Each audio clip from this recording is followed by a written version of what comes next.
And we should be live, I do believe. All right. Hello, everyone. Welcome to another Indie Talk with me, Hi. this goofy fool, and the very talented and beautiful Jules. We're going Oh, to do some Indie Talk. yes. Let's talk movie. Yes, let me make sure I didn't break nothing, right? Because now YouTube makes you go through 19 different things. Let me make sure Yep, we're live. We're good. Good, good. All right. So tonight we're going to talk about the wonderful process of writing. Yeah. Ugh. Well, that's debatable, but yeah. Yes, right. It's Uh, it's it's one of those things to where there's a different flavor. Like my biggest issue is I write as a novel and not as a okay. visual, Okay. and I'm trying to get out of explaining as much Mm-hmm. in my screenwriting Mm-hmm. and get more on the visual side. Right. And that's a kind of hard habit to get out of because I think when you're in school they teach you to write that way and then you, Yeah. you flip out this way. So that is my biggest grind with it. The fight of being a visual writer. Yeah. It is. It's so different writing for indie film, of course, versus Hollywood budget filming. That's a completely different process. Um, Now, I started in theater too, which is a completely different writing process. If you write for theater or playwriting, that's a completely uh, different thing. That's where I started. I started doing poetry and then short stories. I've written a couple novels that are not published or anything, but I wrote them for like school, university, and stuff like that. Um, and I had a friend of mine teach me sort of how to move those stories into the movie writing about 10 years ago when I started all this. Um, Helped me do that. So I sort of learned by trial and error and what works for me. It's completely different what'll work. Some people are so visual. I'm a very visual person. I need to see it right out. Sometimes I actually have to physically write it as opposed to doing it on the computer first, and then I'll, Yeah, sure. work Like for it. uh to me I'm like more of like today, for instance, I had to do a storyboard. Mhm. And me doing like a storyboard and a mood board will Right. help me a lot more like Yeah. Yeah. than diving into the script. So I'm kind Right. of like you're supposed to have a script done first and then do a mood board. Right. But if I see the mood board and the storyboard, I'm like, okay, now I can kind of see where these characters can go and get the feel for it and stuff. So, Right. hey, Mohammed. Hey, Muhammad. Yeah, it's no, it's different for everybody. I know somebody who writes, and when they write, they have to do like every scene in a different color first, so that they can visualize it, and then they'll transfer it over to whatever program they're using or something like that. Because they'll write it all out first, and then they'll go to like a final draft or whatever program it is they're using. Yeah. Um, I don't have a latest copy of anything like that. I'd love to get I've just been using sort of some of the free software. I mean, the really good Final Draft is like, was it $280 now or something like that? It's wickedly expensive. Yeah, I got lucky, and through film school, I got the latest version of Final Right, Draft, right. and Yeah. I think I might have an extra code. If I do, I have to shoot that to you. I think they give us two codes. I have like someone got me a free sort of pirated version, which I had no problem using. So I'll say no morals out the window when it comes to stuff like that. It's just so expensive. Oh, it Uh, is. Filmmaking is such an expensive hobby to have. And Yes. most of us are dead poor when you start out, especially or even throughout it.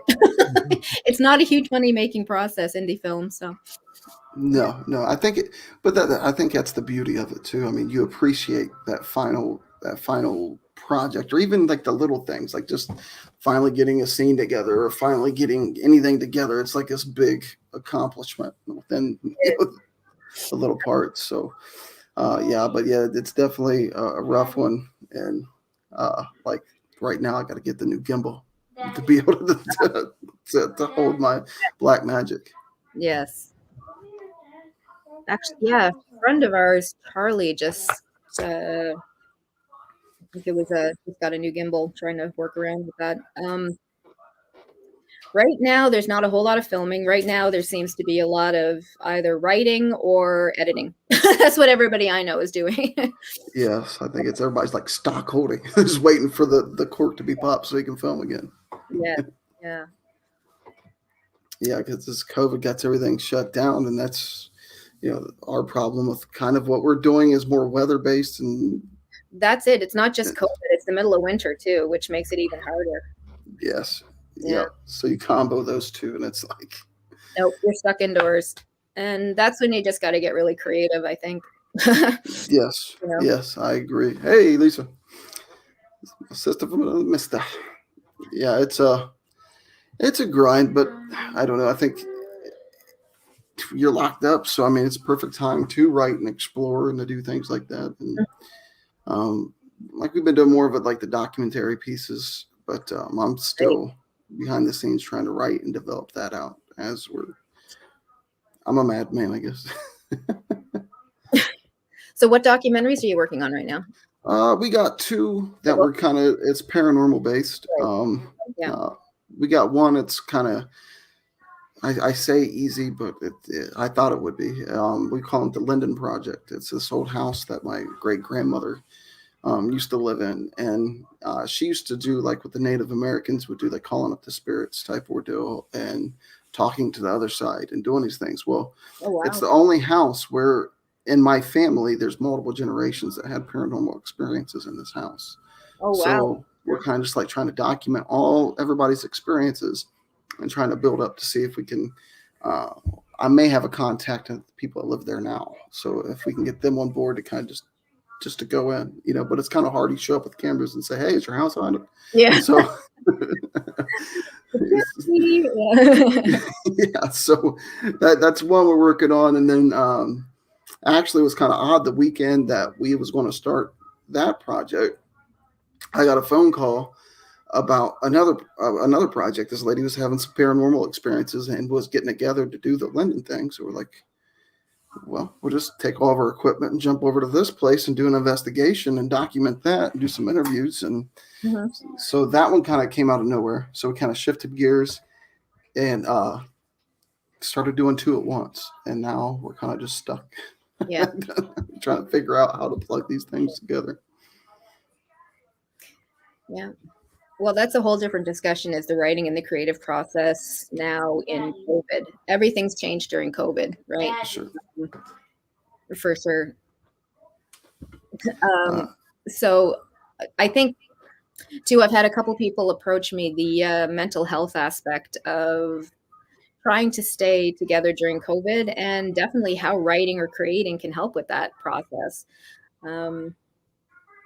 I know a couple people who just started doing some writing that I was talking to on Facebook. They decided they're going to start doing some writing just because of COVID. So as a way to kind of cope through it. So as I was mentioning earlier, in Ontario here, we're on full, complete lockdown now, and we have been since Christmas Eve. So that with the snow, right, makes it, winter is already a hard time for a lot of people. The holidays, winter, it's dark at 5 o'clock, and so what can you do to get through? Yeah, I mean, that's definitely, I think, a big thing that they're missing with this whole situation is the mental illness aspect of just being almost like everything's going to turn into The Shining. Like, pretty much. Yeah, for sure. That's it. It's a therapy, art therapy. I know a lot of people trying to do like order in different types of the diamond paintings and all sorts of different art techniques. They're trying to do different things to keep themselves busy when they're stuck in the house. And I will always highly recommend start out with journaling, writing, just writing stuff down, storyboards, drawing, all that stuff. It's a great way to go. So. And a lot of the festivals now are doing online streaming. TIFF is doing online. You can do everything online. You can become a member. And when the new films come out, they're selling like memberships to watch bundles of new films or single films. There's a festival that we're involved in. It was in LA and now it's in Las Vegas, called the AOF, the Action on Film Festival, with Del Weston. And he's doing everything online now. They're going to have their own AOF channel. So wow. Yeah, that sort of thing. And so everybody's now adapting to COVID, right? And changing, because this is not a 4-month process. This is years, and it's going to go on for a while still. So how do we as artists change and adapt to that? That's what we're finding out now. Yeah. It's, I think that's the one beauty, I guess, would be now these film festivals you'd have to drive so far to is just you can click a button. yeah, And yeah, it does. It's not as cool. I mean, one of the greatest things I know we were talking about last time was the networking, getting to meet everybody at the festivals. That's the greatest thing. That was the best thing for me, is going and meeting everybody. And that kind of sucks now. You can do the online Zoom thing, but it's not the same, as being there. I miss it. yeah, see, I haven't got to experience it. As soon as I got into it, because I was just doing the stand-up comedy thing, Right. and then once I realized forcefully that I love this is where I'm supposed to be at. I truly love the process, and I love doing independent film. And COVID hit, so I haven't got the. I did enter. It was a 3x3x3 challenge at a film festival that the school put on, and I got to. I placed like fourth out of I don't know how many or whatever it was, but I got to get the little best use of prop. You had to like Oh, right on. Yeah. it was 3 characters, three scenes, and what was the other one? 3 characters, 3 scenes, and 3 dialogue uses that you had to do there. So that was right when I blew my neck out. So I was in the hospital, and like I just wrote something. I'm like, just throw that in there. Like I didn't think too much about it, and I didn't realize it was an actual like festival.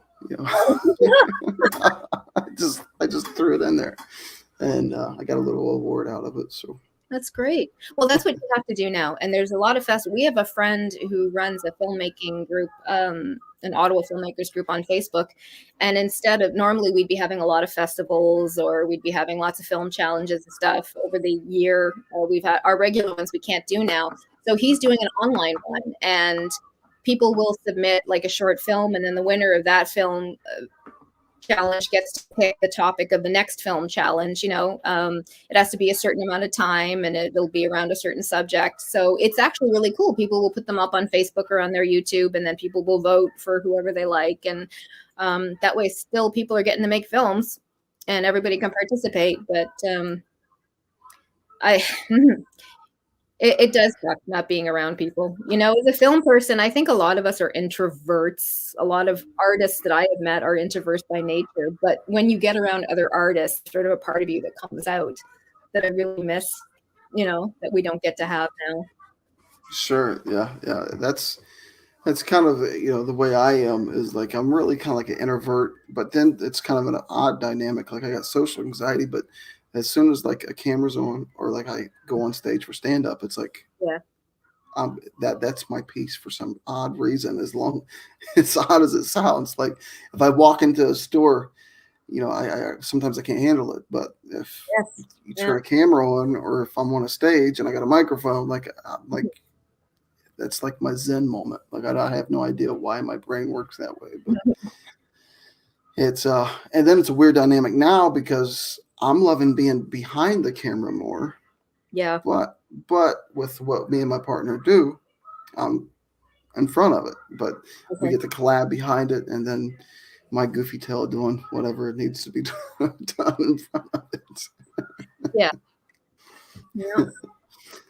And go back to like the writing thing. That's when I got my cork board, like right up here. Like I'm a very visual person, so I got my index cards, and I'll try to like plan out, go through act 1, and then the catalyst, and have the midpoint and everything broken out. Then usually I'll scrap it and rewrite it 30,000 times. Right. Well, you've got to find your own way of doing it. The other thing too is I know for us in the writing, it depends on what we're writing for. I mean, if we're just going to we've set out and written several features. That's mostly Richard. He does the features right now. And I've done more shorts that way. Now, the shorts that I've done though are mainly for festivals, and those are some of it's fun, but some of it's not, because they're very constrictive, right? You Yeah. have to include this. It has to only be 3 minutes, including credits. I mean, everything is so tight and that can be a little bit frustrating sometimes for sure. And it's hard. People don't think, but you try to get a full story in there in like 2 or 3 minutes. I found out the hard way. I don't know how much I really enjoy that as much as just being able to go out and do my own thing. Yeah. But it's certainly a challenge. Oh Yeah. yes, definitely. Because like you said, just fitting that full arc into that little time Yeah. Yeah. is insanity. It is. It really is. You really wouldn't think it would be hard. Oh, I can write a 2-minute thing. No, it's a lot harder than you think. Trying to condense everything that you really want to say in that amount of time based on whatever it is you're writing for. So that's different than being able to go out. It's fun when you have a feature, you can throw out and do everything, I mean, within your budget, of course. And that's a whole different thing we can get into, writing for indie film versus but having a budget versus no budget. Yes, exactly. Because Yeah. that's another big challenge. Because you'll write when I'm writing, I'm like, okay, all these great scenes, and it's like, okay, reality, can I really make these scenes work with the budget that we got? Like it's Well, that's it. We're writing for, okay, do I have a place to film this? If I have a place to film it, do I have to pay for it, or are they going to give it to me for free? Do I have enough people to do it? Are these people going to do it for free, or do I have to pay them? Costumes. We have a friend. I'm actually doing a feature film, hopefully this summer. It looked Brian Lutz. He's a filmmaker. He was here in Ottawa, and he's moved to LA now, and he does fantastic films. You can look him up on IMDb. He's wonderful artist, very serious, but he does time period pieces, so they're more like in the 40s or 50s, and he has the ability to get a hold of the cars and the clothes and the people who do the hair and all that sort of thing. So it's fantastic and wonderful. Unfortunately, we're not able to do that kind of thing.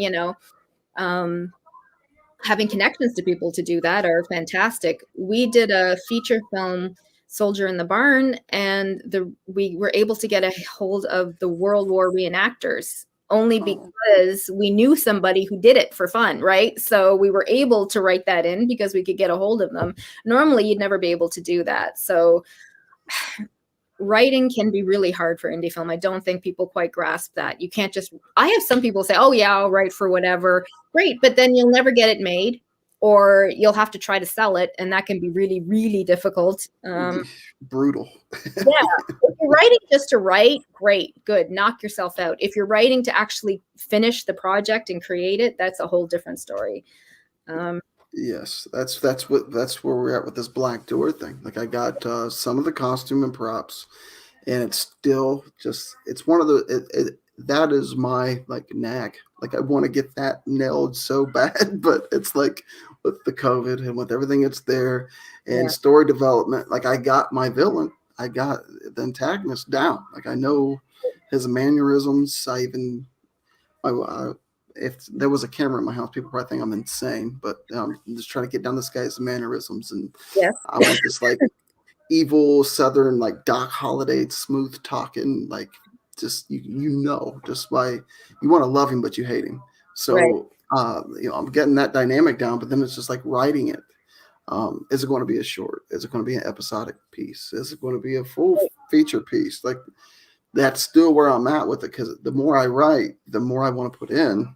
And the more I want to put in, the budget goes up and the time goes up. And so we're still battling that down. And then I think what we're trying to do, just like we did the little Skeeter music video, and then we did the Halloween piece, we're just trying to baby step our way in to that Black Door piece. So do the trial and errors through these other pieces and make them stand on their own, but finding our flow and finding the way it works for us. Then delving into that once the weather breaks. And so now we're shooting hopefully for October for that. And hopefully I'll have that done and shot. Like I still play around with the props that I bought for it. That can be fun. Well, we have sometimes we'll just get makeup. Like we bought a bunch of stuff at the Halloween Spirit. You can get the extra makeup stuff, and then we'll just sit and Well, the idea was, I know Richard wants to do like a full Data makeup from Star Trek. He loves, Oh yeah. everything. So we can sit around and play around with that. That's something that's fun to do during COVID. I mean, if you really want to try to get creative, what can we do now that might help us later? That's funny. You say the Halloween spirit thing because that's exactly what I did. Like I got a bin of like my Skeeter stuff and my Twitch stuff and T-Rail stuff, and then I got all my Halloween makeup and the Yeah. blood capsules and Good stuff. Yeah, we go crazy. It's like the greatest time of the year for us when Spirit Halloween opens up. We're like, yay! yeah, it's like the favorite time is like right after Halloween when everything's like 75% off. You can just Absolutely. We book the day off. We're like, listen, mofos, we're not doing nothing. Nobody call us. I don't care what birthday it is. Nothing. We're going the day after. Like, just leave us alone. We've booked the day. Definitely, because we use it. It's good stuff. Yeah, and then I think that kind of fuels the writing process as well. Like just having props and like, okay, exactly. I got this evil menacing cane. Exactly. How can we use this? Like you can write based off of that. And that's the difference of indie film. What do you have around that you can use, right? Sure. Versus big budget. What can we throw in CG? We don't have access to that kind of thing, so that's where we have to go. Some people will say, I don't know how you do it. Some people will say you need to have a title first and then you build off the title. I can't do that. I find the title comes from after I've written the whole project. What do I feel? I can't start with a title. I've never worked that way. Yeah, I kind of try to hammer out a log line. Right.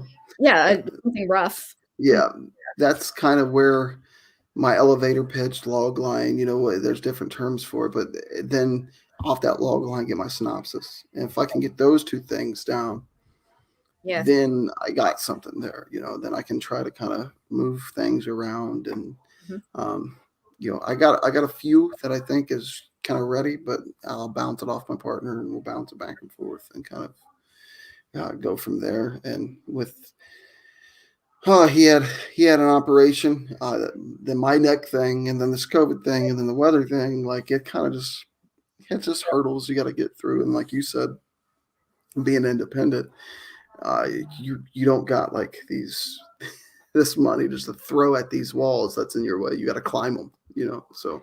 Well, that's the other part is fundraising, right? Okay, so I make this film, but can I write what I'm writing for? Will I be able to raise the money for it? I mean, that's goes into everything that you write or come up with. It's quite a process. I don't think people quite realize until you jump in how complicated it really is. Yes, I know I didn't. I was completely ignorant when Paulie told me that he liked the character, do a film. Yeah. I'm like, okay, I'll do a film. I got a camera. I can do a film. Fine. Yeah. And then I start doing it. And I'm like, I have no idea what I'm doing. And then thank God, the way things worked out, it threw me into film school. And, to me, film school has helped me because it makes me focus. Like, okay, I have to learn this to obtain this degree. So it's like made me focus more on a lot of the details, especially writing, because without writing, you don't have anything. And then having to write something, especially if you're not directing. So getting that feeling, you got to write it and be firm enough with that message to where a director looks at it and that message he can relate to, and you guys are on the same page. If right. Hey, Gutter. Thanks for popping in. So yeah, there's a lot of grind. I don't think people, until you peel back that curtain and you peek in there, like there's a bunch of little things that add up to very big things. That it really is. It's a lot. The other thing I don't like, I don't know if you've ever come across this, but some people write and they use a lot of subtext. That drives me nuts, especially as an actor. I can't work with a whole lot of people that rely on their subtext. You get a lot of that in theater too, I guess, and more I found, because that's where I started, was in theater. And I guess some playwrights go crazy with the subtext, but as an actor, it's really limiting. You need to be able to have the character come out on its own. So when I write, I tend not to write a whole lot of subtext. I'm going to believe in and rely on my actors to do something with it. And usually I've found 95% of the time that's going to be the better way to go. So I'm not a big believer in subtext. See, I'm completely at like our infancy with everything that we're doing. And then as far as like being on the front side of the camera again, character, I can say it's kind of something that comes like natural to me, I guess, because I've never had an acting class. I was in drama for like a week in high school and got kicked out because I started ad-libbing on it. Was like your typical Romeo and Juliet thing, and I took it too far. And she's like, "No, you're out of here. You're done." That's the comedian comes in. Yeah, like they gave me a role, and it was I forget what it was. I wasn't Romeo or nothing, but I kind of tried to take over the stage and started doing my own little riff, and the class enjoyed it. But Miss Gleason, if you're out there somewhere, I apologize. She didn't find it funny. She's like, no second chances. You're gone. We can't have this. You're out of here. So no sense of humor, right? No. Yep. So for me, it's just I did. These characters I create is just spontaneous. Like I'll have an idea and like, all right, let's turn the camera on and go. And then now that I'm actually in it, like I've been like doing a lot more for like, acting for filmmakers. Right. And kind of that's helped me kind of get in the mindset of finding characters and answering all the whys. Why the character does this? Why does the character do that? Why does he think like this? What is letting him do this? Right. And how would he handle situations? And so I think I'm doing it kind of in reverse. Like people usually, some sort of like acting education somewhere and then get into it. Me, I just dove into it and now I'm like trying to go, because for me I can do comedy and I can do horror, but I want to try to expand out more and see if I'm pigeonholed to comedy and horror or if I can actually do a more serious drama type role, because it's easy for me to play a nutcase and it's easy for me to play a comic because they both live up here, so it's easy for me to tap into that. But I don't know what else is up there. Maybe I have to ask one of my shrinks. I've actually found most comedians, especially if you're the really good comedians, tend to be really good at the serious or the drama. You get the real crossovers like Robin Williams. Even Jim Carrey can do some really great serious acting. Yes. And I found some of the greatest stuff has come from the comedians. So I think people really underestimate that part.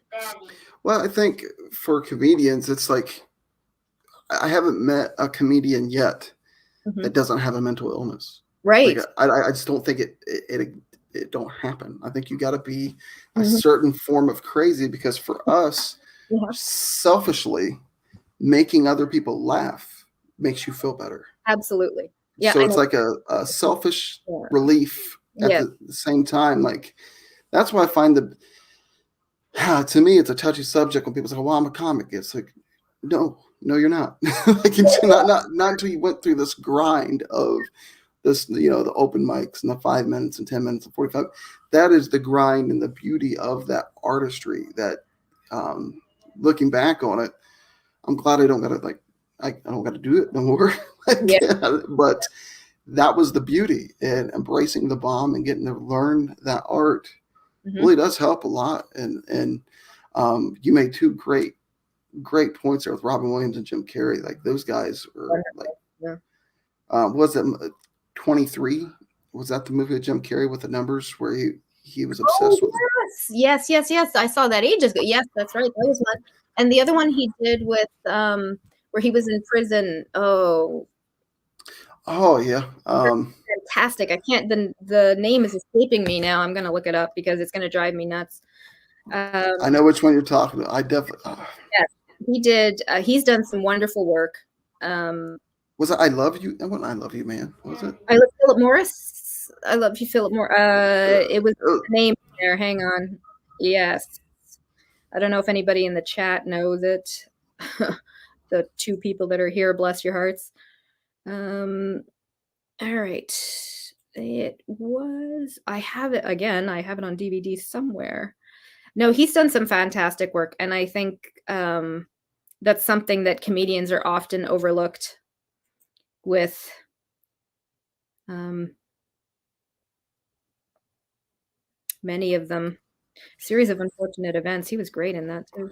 Oh yes, yes. Then he played a great Scrooge in Grinch. Like, Yes. Yes, that was wonderful. so Yeah, he's for very sure. diversified. Once you start peeling back that onion, like he got a bunch of layers. The Truman Show, that was yes, that was a good one too. Yeah. The Truman Show is like it messes with your psyche. Yeah, I Love You, Philip Morris. Yes, that's it. I Love You, Philip Morris. Um, Hey, Will's on the right lines. We knew that it was "I yeah, love you" something like something. that. Yeah, it was fantastic. Not it's not for everybody because it's kind of an out there concept, but I don't know. I really enjoyed it. I was really taken in. Uh, Yeah, Ewan McGregor is fantastic. I love Ewan McGregor, and the two of them worked fantastically together. Um, but I'll always go back to Robin Williams because he's, I grew up watching his stand up and everything like that. And then watching him go over into things like Dead Poets Society and all of the stuff that he's done, that he did sure. after. Yeah, Uh, it's moving, still moving. yeah. That to me, like when you have these, hey, Jock. No, no, I don't think there's no lizard people around here. Um, but Robin Williams, like it was one of those things. Like you got these celebrities that pass away, and it really don't affect you. But when the Robin Williams thing, I think the whole world kind of like Yeah. went to a stop there because he was just one of those people. Like everybody related to some sort of piece that Robin Williams has done, whether it was stand up or Patch Adams or Flubber or Right. you know, everybody related to Robin in some way or fashion. And to me, it was definitely the stand up because I was a stand up Right. nut from like birth, I think, because I can remember uh, Richard Pryor live from Sunset Strip. Oh, yeah. My grandmother had bought an album from a yard sale. I think it was like a Loretta Lynn album, but but inside of it was that album. Oh, Just that's awesome. so she didn't even listen to it. I can remember sneaking and listening to it. I don't Yeah. know if she still has it, but she had like a sewing room, and I can remember sneaking and listening to that album, and that's like, oh man.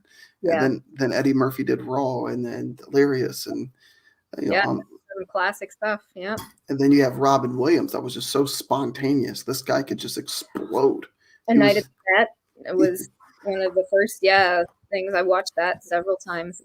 My mother especially was really big into being able to laugh no matter what was happening, right? If you can laugh at it, you're going to get through. You don't always have your health, you don't always have this, money comes and goes, but if you can laugh at it, you're good. So I grew up watching, A Night at the Improv and the comedy, all that stuff that we could get. It was mostly on A&E when I was a kid, that kind of thing growing up. I mean, when we got cable. I mean, yes, I grew up with the old TVs where you had like a couple of stations on the black and white and you had to, but then when cable came out, woohoo, that's how old I am. Um, yay, you don't have to worry about that. And that was a big deal. And we could see all this stuff. And I got to see all this comedy and all this stand up. And I loved it so much. Yeah, I don't have the guts to do stand up. That's not really my thing. One of my good friends in Toronto, Simon Rakoff, he's a longtime Canadian artist. He does stand up and TV for like 35 years now. He's having a very hard time during COVID because not being able to do his art at all. That's his thing. He does some writing, but it's mostly stand up that he does. Um, and I was saying to him, well, I've seen a lot of people lately try to go live. They'll go live. I've seen stand up, comedians that do live on Facebook or live on Instagram. I said, maybe there's something like that you could try. But he said, I've tried it. I don't like it. It does nothing for me. I yeah, get it. There's no connection with the audience. And it's, yeah. It's to me to do stand up. Like if I went into a routine now, Mhm. I can't do it. My cadence would be off. I don't know when the laughs are carrying. I don't know if I'm getting the laughs. It's like, to me, I got to feel it. I got to feel them, and I got to feel that energy, and Mhm. that kind of directs where I'm going. And I think it's part of the beauty. But like you said, the COVID's kind of murdered that. It's hard. That's a great example, Richard. Good Morning Vietnam. I love that. Fantastic film. Like And I was watching a documentary on him not too long ago, and they were talking about how that kind of thing, that's where he shined, right? Where you could just let him go and do his thing. Just before he passed away, he was doing that show with Sarah Michelle Gellar on, what was it, like CTV or CBC or something, on network television, and it didn't do very well. And they were saying because one of the main reasons he was having such a hard time, I know he wasn't well, he was getting really unwell by the end with all the things that were happening, but he wasn't filming in front of a live studio audience, so he didn't have that connection. People, when he did Mork and Mindy, for example, people would laugh at all his ad libs and him just going off all crazy. But where you're in a small studio and all you have is like, one co-worker, and then you've got a couple of camera people, and you do all these ad lib and nobody's laughing, you're left standing. You need that. Did I do okay? Is it okay? Do you like what I'm doing? And you don't get any of that, right? And that was really hard for him. That was one of the things that really made it difficult. So I think from what I understand, he was happy when that was canceled, and probably wasn't the right venue for somebody like that. Yeah, see, that's what when me and my partner Tyler go out, like that's my goal, right? Like he's my only well, when we did the Skeeter video, like we had that stupid dance that I did, right? We're in a public park, and there's people like walking their pets and kids and stuff, and he's like, "Are you gonna do the dance right here?" I'm like, "Yeah, dude, like I don't want to do this dance." It was like what inspirational dancing or something. I had no idea what that was, and he's like, "Well, I'm just gonna play the song, and you just feel the song, and you go." Yeah. I'm like, okay, Skeeter would do it this way. So we had people stopping on the sidewalks, watching me flail on the ground and hug trees. But my goal is always, if I can get him behind the camera, because he's very, serious and to the point. If I can get Tyler just a little bit, if I get that little, yeah, if I can get him to pop, okay, yeah. I'm doing it, Yeah. For sure. Yes, I think we were all our family's first remote controlling. That's when you have kids.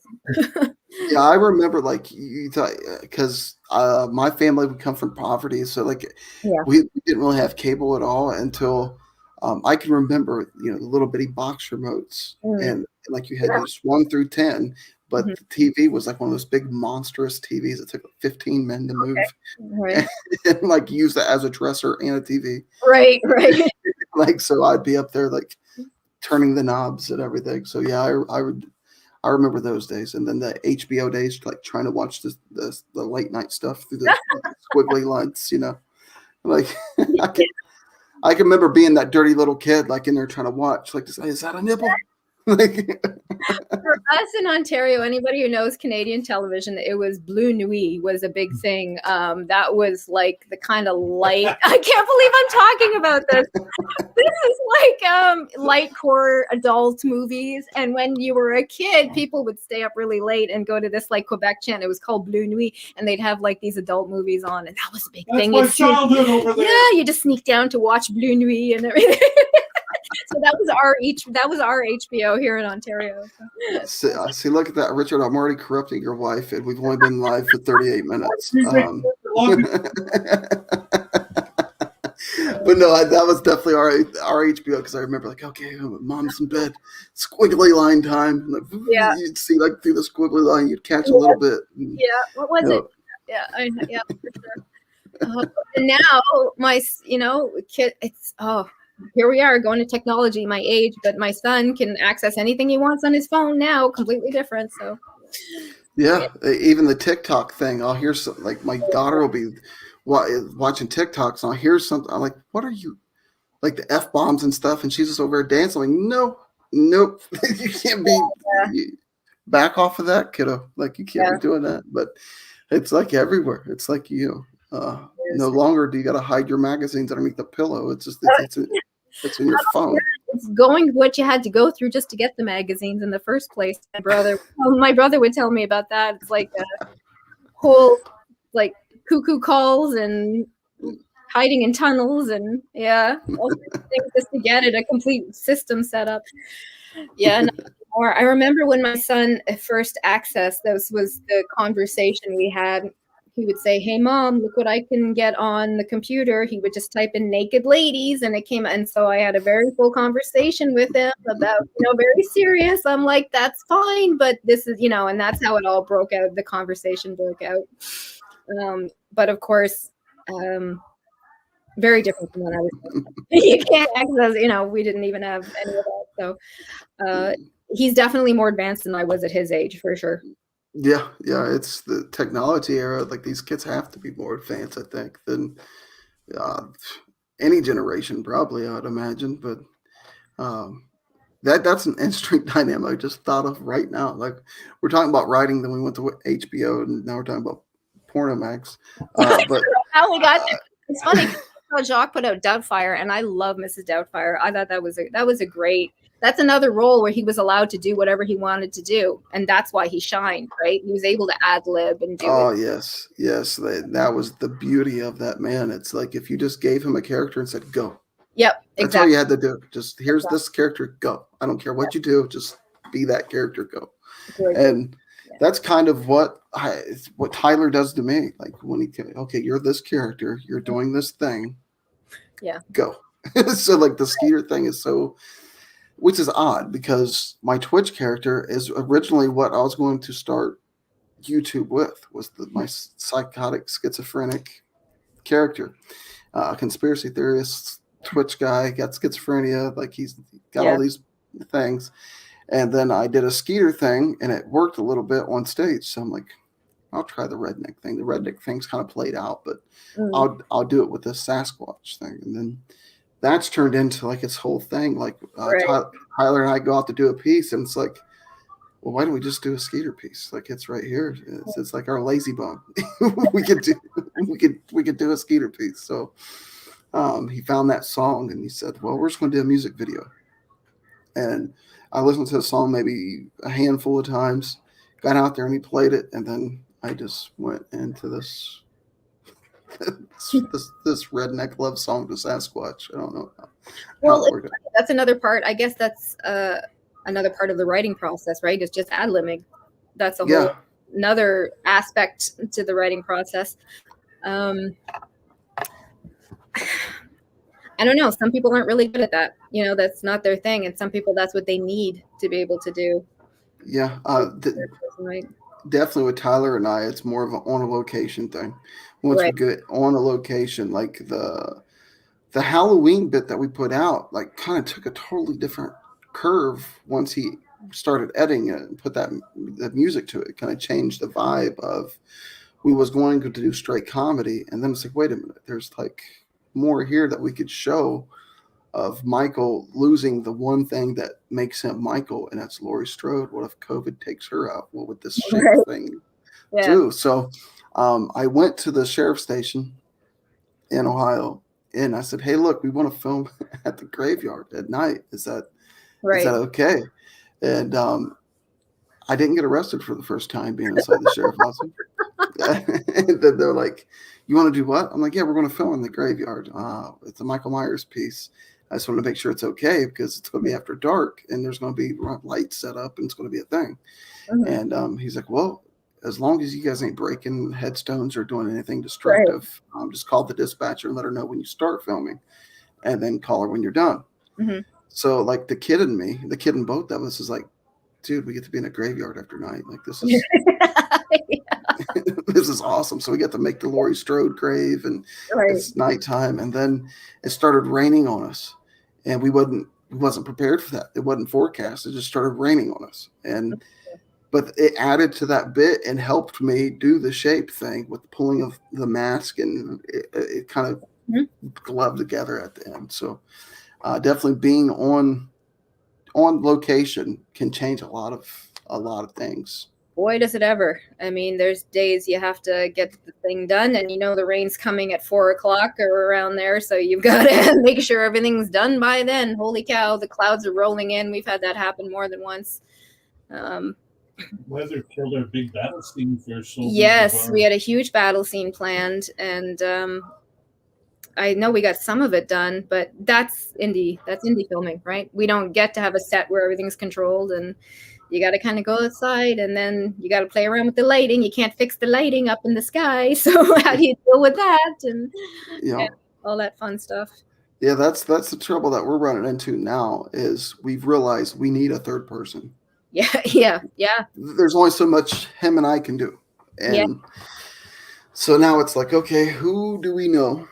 Yeah. And who can we trust? Because this is our babies. And like we want to do these things this way. And who has the knowledge for one, and who can kind of jump on board with us and do these type of things, because running a 2-man operation, I don't want to do like the lost footage or, I got a camera on you, you got a camera on me. No, I don't like that either. Yeah. To me, I've never been a fan of that. Like we need that third, that third guy to kind of have a static cam on what we're doing as we're doing it. And that's just strictly with our documentary pieces that we're working on. And I think that's kind of where we're at right now with that is we need to find that third guy.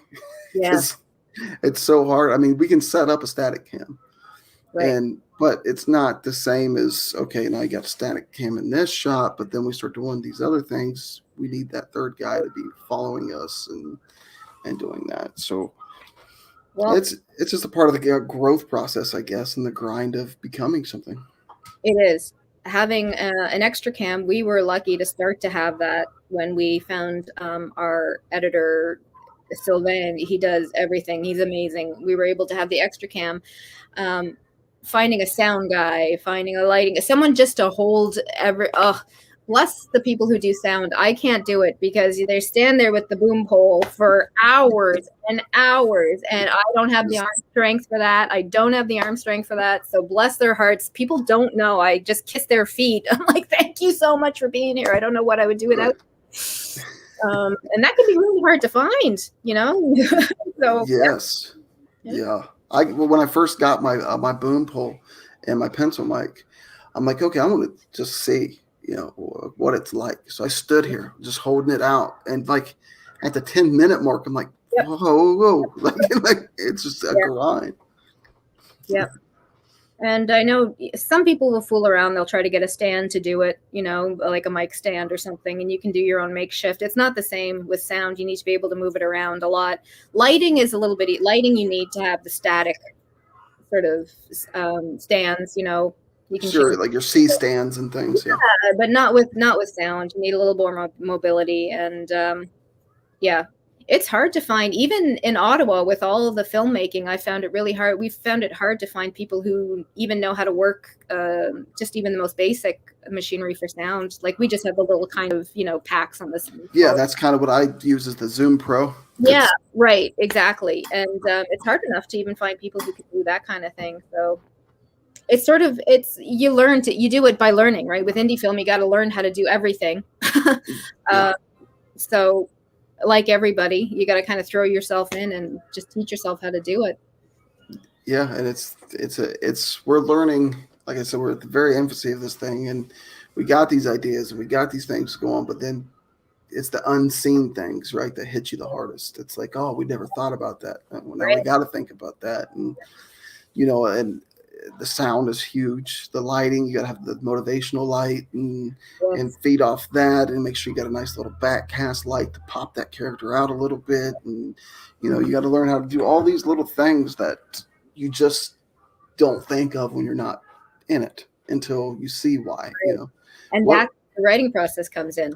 Right? Yes. What are you writing for, and how do you play around for that? I can't write this scene because there's no way I'd be able to light it properly, or that I don't have the equipment to light it properly, or I don't have the equipment to get the sound properly for the kind of scene that I would want.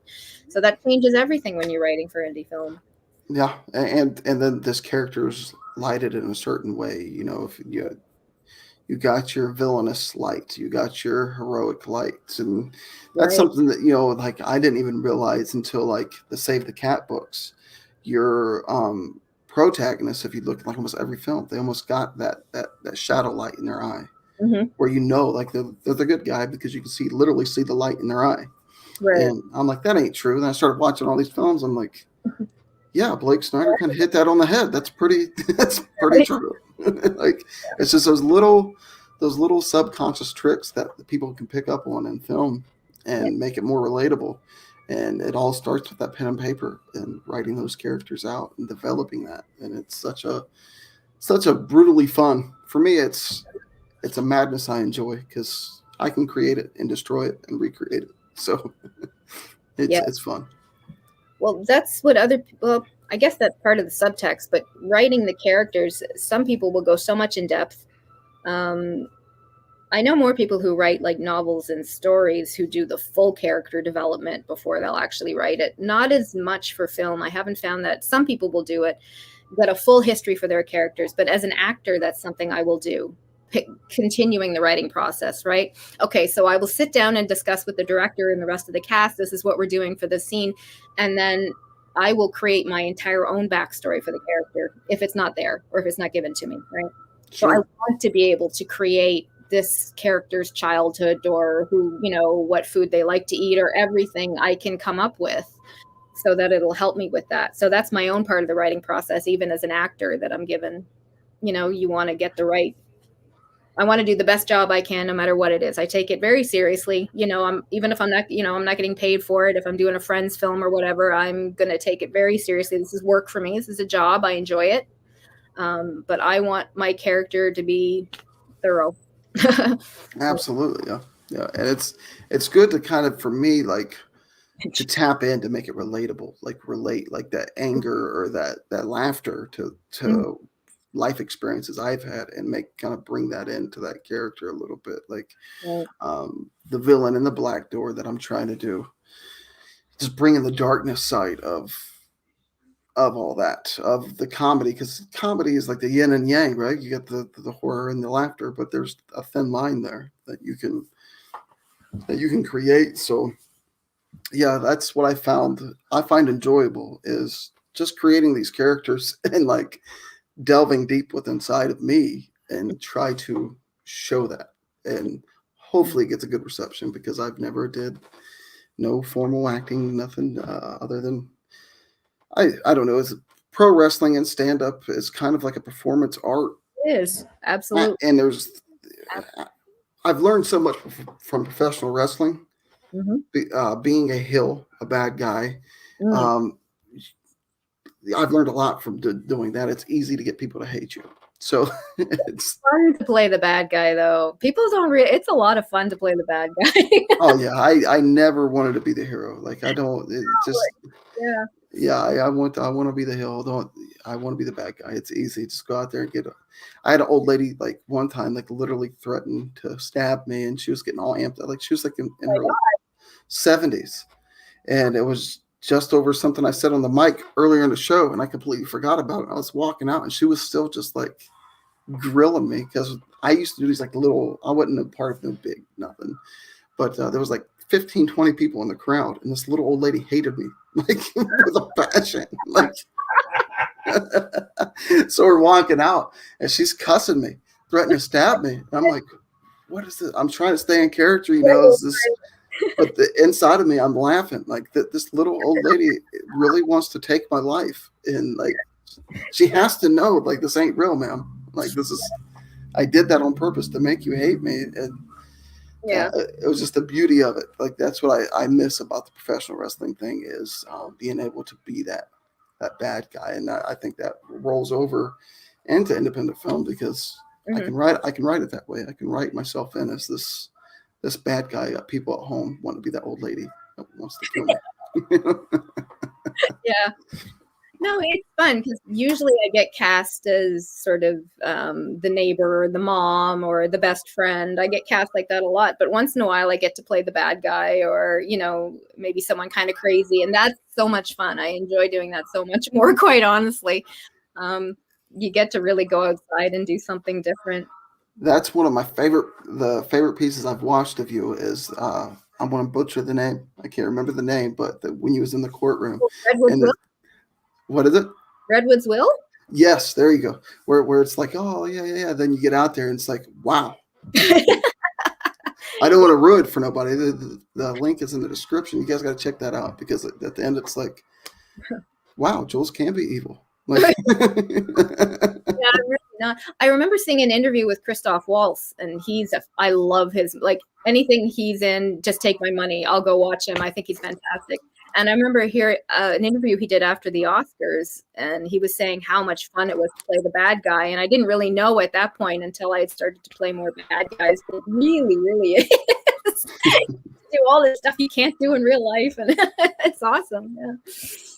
Yeah, see, that's kind of, I was going overboard with the, I'm gonna keep going back to the Black Doors is a thorn in my side because I want to do that piece so bad, but I wanted to create this villain of like Jock, like the Texas Chainsaw Massacre, like Leatherface, Freddy, Michael, but I wanted to show the roots of how, instead of like doing like the slashers do in reverse, like, right, we see, well, Jason, I guess you kind of seen why he was a psycho, but I wanted to create an origin story with the first piece, and people kind of like, okay, that's why he's nuts now. Like, I get that. Yeah. And then we started playing around with different lore and different reasonings with it. Like, Tyler said something about, like, was joking around and was riffing, and he said, oh, it's like touched by an angel. And I'm like, what if that did happen? What if he was an evil soul that did get touched by an angel, and we had like an angel possession, like reverse that, and he fought off the angel possession, and we realized, okay, he was evil at the core the whole time. So, right, it's a fun process. It's fun, but it's very frustrating. I know Richard is working on a novel now for the first time, and he's been at it for quite some time, and he gets really frustrated, and he'll stop and just, I don't know what to do. I don't know where to go. And he'll leave it for ages. And I keep telling him to go back at it and just get in there, just go sit, just do something. It's watching him get frustrated frustrates me. I don't think he realizes he's won a bunch of awards just for his writing, for a lot of his scripts and screenplays and stuff. And of course, he doesn't as much take it from me. I keep telling him how good he is, and I wish he would just do more of the writing part. And he'll be like, yeah. And then another friend of ours will say, oh, Richard, you're such a wonderful writer. And he'll be like, oh my God, really? You think my writing's good? I'm like, dude, I've been telling you that for how long? Like, listen to me. Yeah, it's the husband complex. Okay, like, I'm like, I don't understand. So it got this thing, like the wife's supposed to tell you that stuff. So when we hear it from an outside source, it's like, oh, she was right.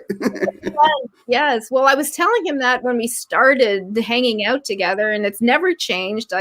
His father has been telling him that for everybody who knows him really enjoys his writing. And it's, I guess it's hard hearing it from people close to you now, but it's kind of frustrating that he doesn't. I don't know. I'm not going to BS it. If I don't think you should, then don't write. I don't know. I'm Italian. We're very, very truthful. I'm going to tell you, you stink, go upstairs and change, whatever. So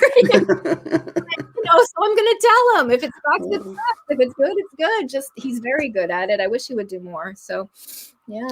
And it takes a very certain skill set to have that level of greatness with a pen. Like, it's not everybody can do that at all. Well, it comes and goes, and you can't always be wonderful. People are going to write crap pieces or do crap movies. We've all been there. We've done horrible stuff.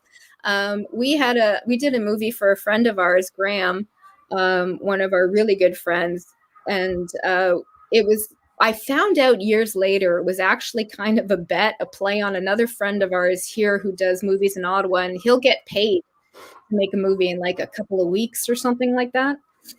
He's one of the very few people who can make a living here in Ottawa, sort of thing, doing his film. And so our friend Graham decided, him and our friend Dave, they wrote a film, and they're like, okay, we're going to prove to him that anybody can do this and make a film in like whatever, a short amount of time. So we went up to this cabin and we filmed this movie called Ragnaroks Cabin in like 4 days. We rented a cabin. There was a bunch of people. A couple of friends of ours wrote the script, and we went up, and it was a horrible movie. It really wasn't. It was like a real bad B movie, but it was so much fun. And it actually was available for rent on Amazon for a while. Don't buy it. I'm sorry. It's not worth your money. But it was so much fun to make. It was one of the best times I ever had on set. We had so much fun.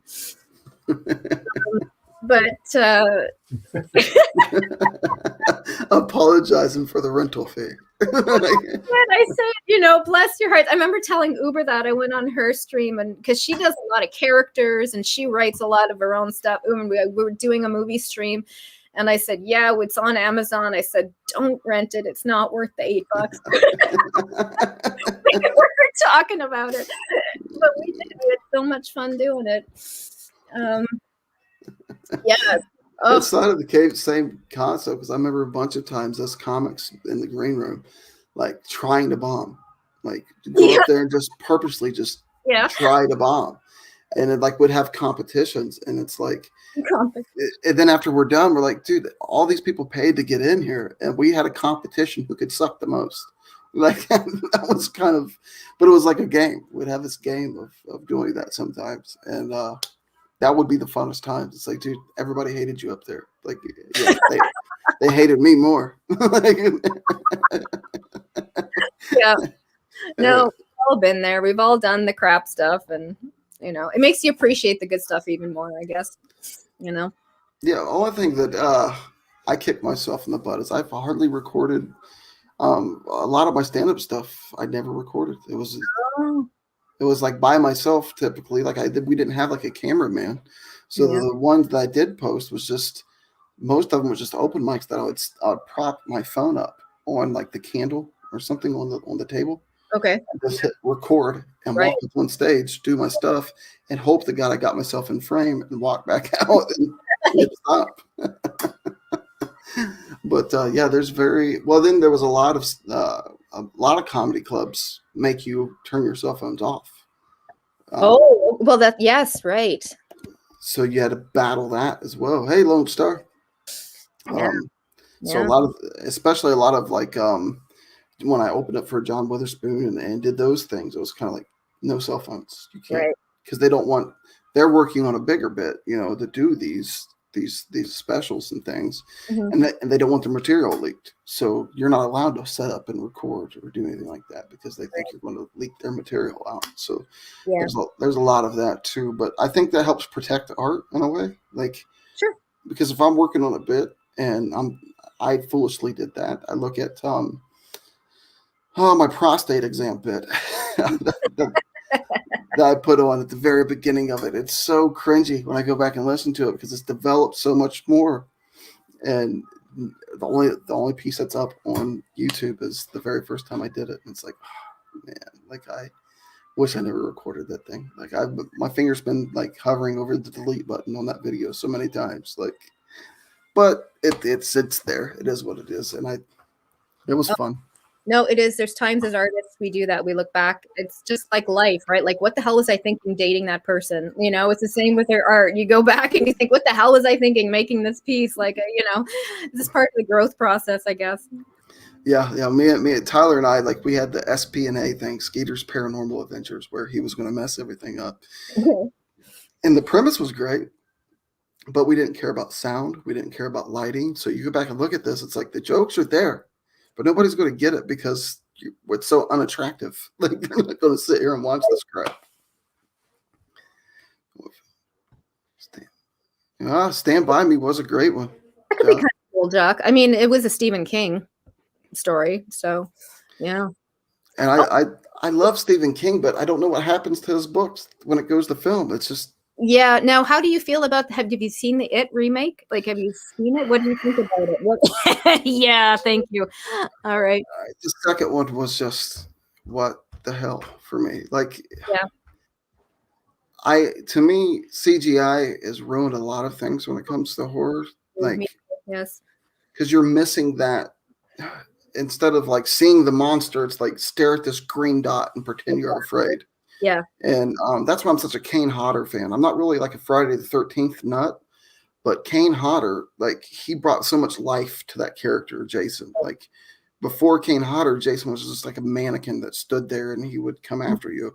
But just that subtle breath he brought, just seeing him and that pulsating, and like when he grabbed people, and then reading things and reading articles of how when he did a character, whether it would be for Hatchet or whether it would be for Friday the 13th, whatever monster he was playing, he didn't want the other characters to see him until it was their time, is their scene to be with him.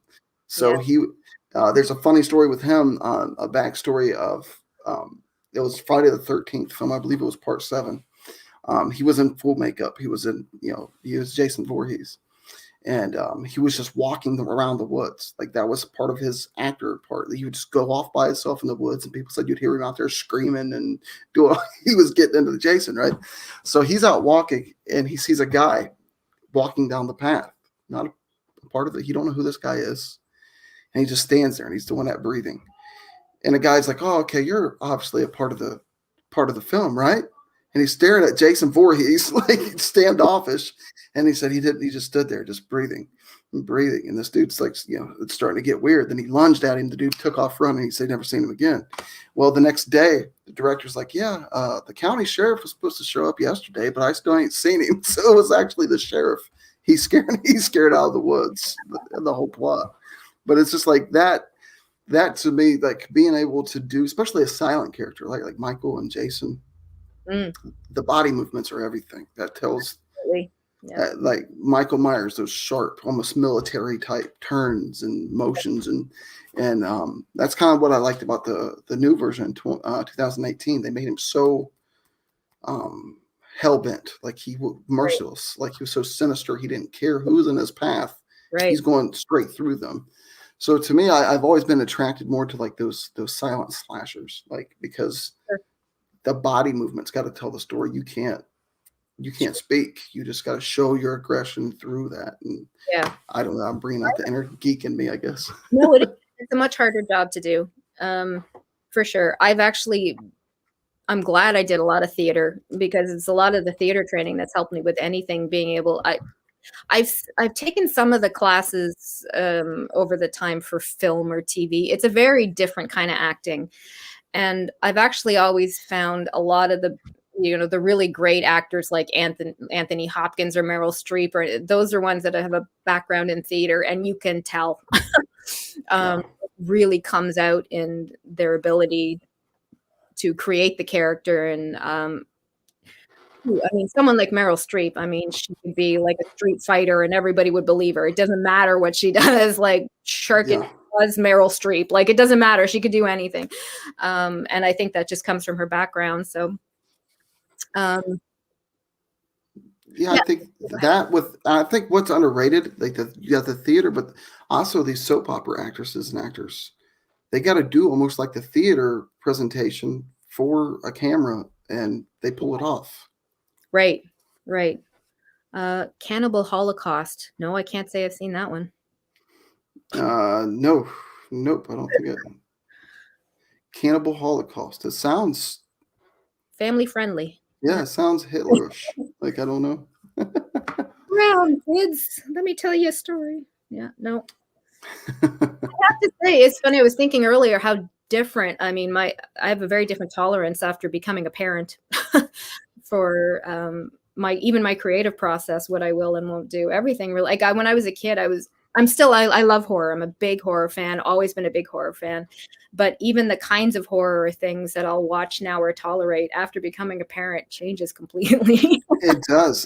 And then like just trying to find a film to watch with your family.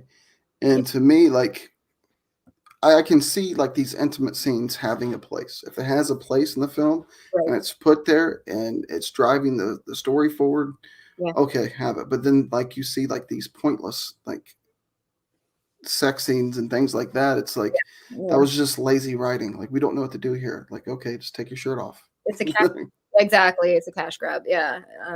Well, I guess a lot of the Hollywood movies have that. It's like the CG. I think a great example of, I don't even know if I said this last time, but I think one of the best examples of people having money and no talent was Independence Day 2. That was like one of the worst movies I've ever seen, and it was all CG. It was like cost $1 bazillion to make, and it was so bad. I don't think I even finished that film. Yeah, I think it took me a couple times to get through it. Even if I did, it was so bad, and it was a lot of money. That's the example of having money but not being able to tell a story very well. It was so.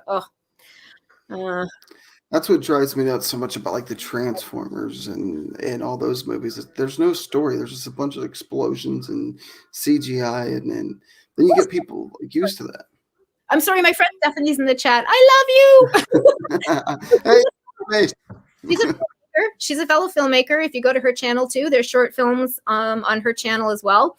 She's a writer. She does film. Her kids do film. It's yes, she's wonderful. She's part of the Ottawa community, one of our best friends, and awesome. she also has one of the greatest laughs in the whole world. She'll make you laugh if you can hear her all the way down. Yeah. Definitely gonna have to sub her and check out the content. She's a hoot and a half, and yeah, great filmmaker. This is an example. She's one of the people that will take part in Vince's film challenge that I was saying that during COVID he does the online challenges, and just a great way for people to make films. I haven't done one yet. We really should. I don't know why we haven't. I guess we've been doing other stuff. We've had family members who are sick and all that kind of thing now, and all that other stuff's getting in the way. And I think that's part of it, is we have to make time to just really do stuff that we really love. So yeah, I think somehow in this craziness we forget, for me personally, I'll have some time that I should be doing this, but it's like you're so caught up mentally with other things. It's like 3-4 hours have passed and you've been thinking about doing it, but I haven't done nothing. Right. And yeah, I can't wait for this COVID thing to finally break down so I can experience that networking and going and doing these things and film festivals and just it'll be a while, but yeah. Yeah, it's an itch that I want to scratch, and I can't wait to with Discord servers and Reddits, and you can have a little bit of that, but it's not fully satisfying, you can. It's really not. I miss it. Even last time we went to see Stephanie, it was bad. You have to stand so far away. We don't go out much. We don't, of course, like everybody else, we're not going to see our friends. And of course, now we're looking at people like Richard and I, because we don't work in the system or healthcare or anything like that. We are looking at maybe September, October before we can get a first vaccine potentially. Right. So it's quite a ways off. And now we're looking at people who are flying in or flying out to the States, which we used to do all the time for whatever festivals or our work. Now you have to quarantine for 14 days before you go. You have to provide the tests, all that sort of stuff. So I have a feeling it's going to be at least another year and a half before we're looking at actual festivals happening again. Sure. Everything comes together, and it's, I know, in the long run, it's really not a long time, but it feels like forever. Yeah, and especially we're idiots down here. The way we're handling it, it's frustrating. Yeah. Well, we've been mandated. I mean, the mask mandate was very early on here, so everybody just sort of, did it. And like I said, our numbers aren't as high, but they're still high. I mean, we're on lockdown for a reason. There are still people who go out when they shouldn't, and of course, everything shoots up after Thanksgiving and Christmas, and I don't know why people still do it. It drives me nuts. But yeah, in my opinion, your guys' government has done 10 times better than what we've done down here. Well, I think, bless your hearts, I don't know how you got through it all. I don't even know. Things are still tumultuous now. And of course I watch a lot of American politics. I like to know what's going on because it affects us. We're neighbors, and it affects us big time. And we spend a lot of time traveling, and a lot of our filmmaker friends are there. And what we're able to do and not be able to do is all COVID related. It sucks. I mean, we're actually 10 minutes from the New York border where we live. Oh, wow. Yeah. Right? We're in a little town just outside of Ottawa. Now, we bought a house actually just before COVID started. My husband and I bought a house out in this little town called Cardinal, and we're right on the St. Lawrence River, but we're right at the border. And it sucks not just being able to go over and take a trip or, Sure. Yeah. And it's, go out. like I said, the way it's handled down here, the way our government's is kind of okay, we're going to take everything from you. Good luck. And then it's then you went through the stage where it's not as bad. Don't worry about it. And it's what? You just told us to panic. Now you're telling us not to worry about it. Right. And then the numbers shooting way up, and they're it's so confusing. And it's very confusing. Who do you believe and what narrative's right? What narrative is wrong? Who do you trust? And yeah, it's insanity. Yeah, well, we got my first relative with COVID finally hit. I know you guys all had it and Yeah, we went through our scares with it. Yeah, I've been tested. I don't know how many times now.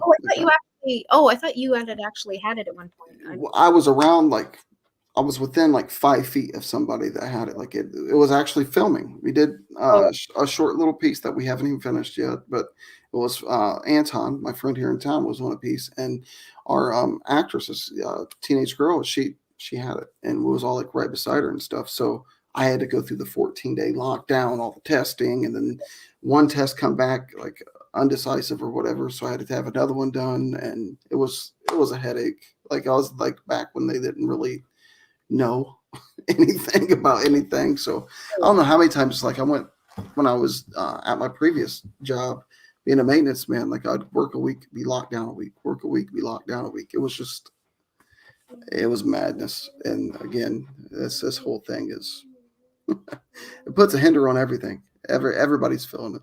And that's the thing, Stephanie, we've never lived through a pandemic, right? This is our first one in our, especially with the technology boom, when the internet hit, that's the biggest technology boom since the Industrial Revolution, all of this now that we're experiencing. So experiencing a pandemic with all of this, we're getting social media floods. Who do we believe? Who do we not? Just a flood of information from everywhere. It's very confusing to weed everything out.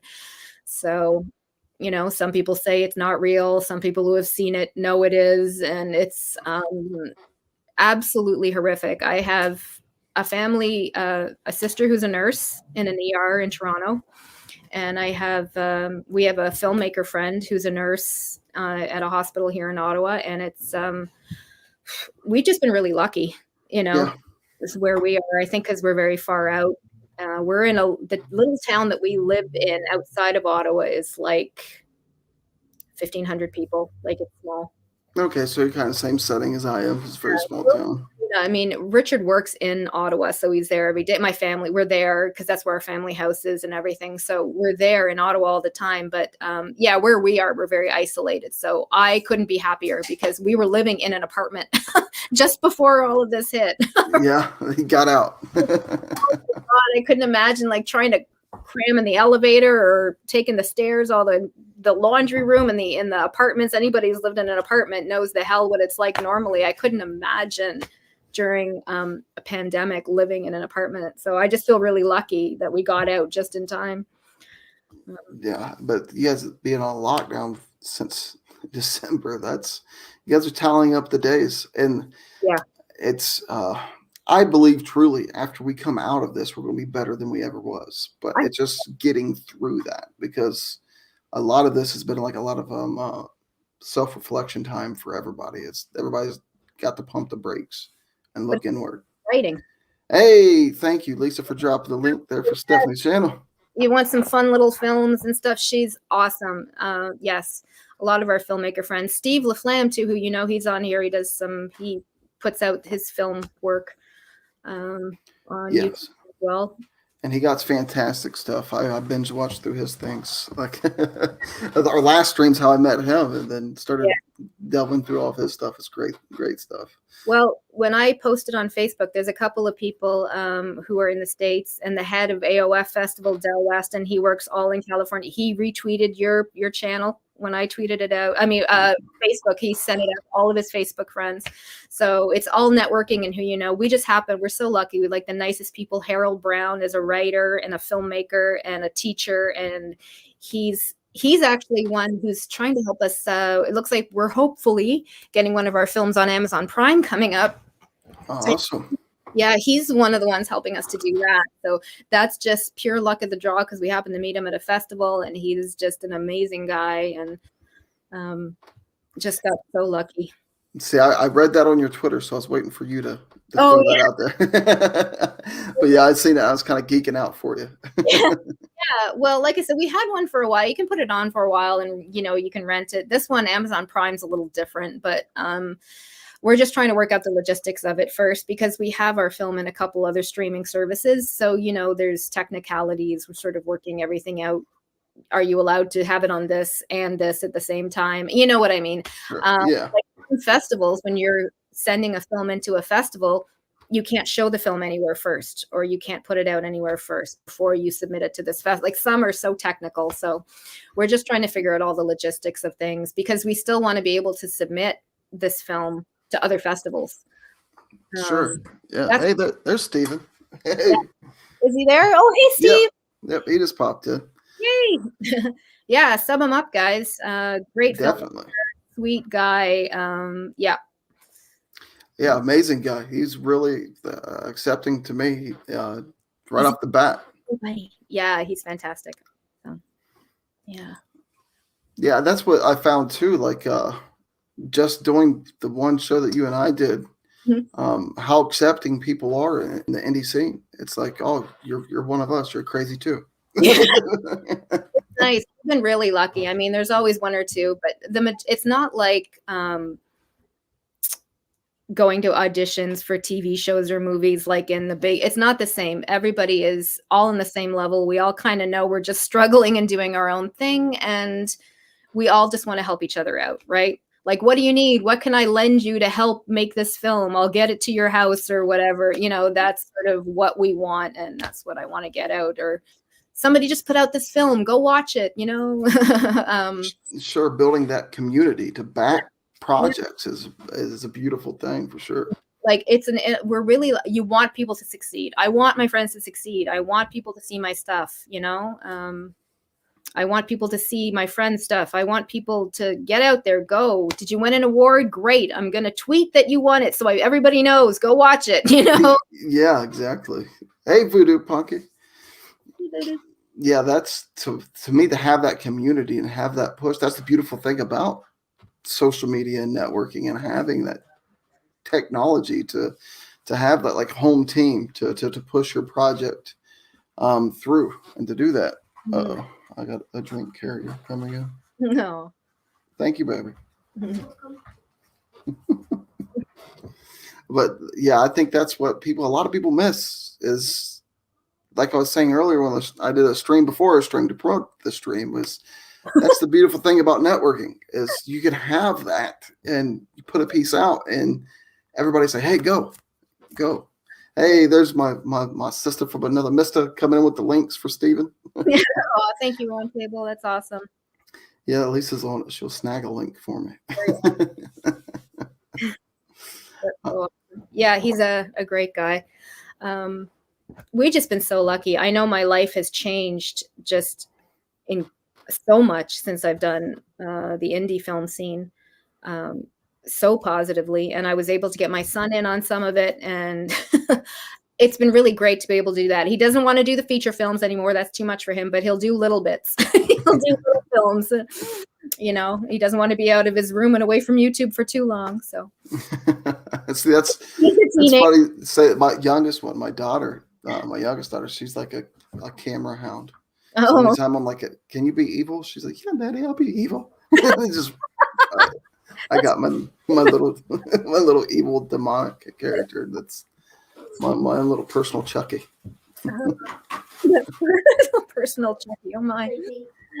You're doing a great job with the link catching, Lisa. You say hi? Hi. I told you she was a camera hound. She just got home and the camera's on. It takes her 2 seconds. See? She's a born star. Oh, she's fun to play.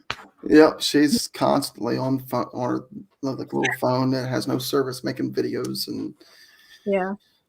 Yeah, I think that's because of me. Yeah, right. Sometimes the kids have no choice. Get in there. It's like, yeah, that's what I did my son one summer because he was going to be in all summer, and I said, "Nope, you're getting out. Let's go. We're doing a project. You're in on it." It was a little much, I think, at one point, but there's times I'll just do it to get him out, and it's really nice. It's something you can do together that he doesn't do with anybody else in the family. You know, it's your own little thing. So sure, and then for memory? me, it's like. Especially like in film school, if I'm working on a little project or something, I need to have a subject. And it's like, well, come here, Belle. And I'll just grab her and throw her in and do the thing. And it's usually horror because she loves the horror thing. Oh, no. So I might be ruining her. She might grow up to be a serial killer. I don't know. It's still for grabs. or one or the other. Yeah, it's up for grabs right now.